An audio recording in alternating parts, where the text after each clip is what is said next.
จ้าหน้าที่เมืองยอดอูกักตัววัยรุ่นอายุ20ปีมีใบกระท่อมและหัวเสื้อผสมน้ำกระท่อมไปครอบครองปัจจุบันเจ้าหน้าที่พร้อมดำเนินการสอบสวนหากลุ่มแก๊งผู้ร่วมขบวนการมาดำเนินคดีตามระเบียบกฎหมายของบ้านเมือง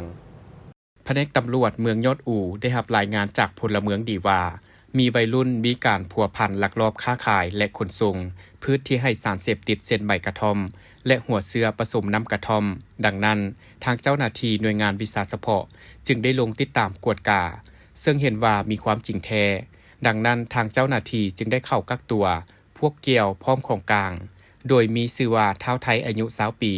อาชีพชาวนาอยู่บ้านภูสร้างใหม่เมืองสัมพันธ์แขวงพงศาลีพร้อมของกลางใบกระท่อม7กิโลกรัมและหัวเสื้อผสมน้ำกระท่อมจำนวน125กล่องดังนั้นเจ้าหน้าที่จึงได้นำตัวผู้เกี่ยวมาสืบสวนสอบสวนและได้รับสารภาพว่าแม่นของตนแท้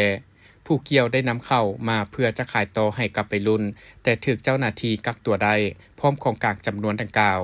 ปัจจุบันทางเจ้าหน้าที่พร้อมดำเนินการสอบสวนหากลุ่มแก๊งร่วมขบวนการมาดำเนินคดีตามระเบียบกฎหมายของบ้านเมือง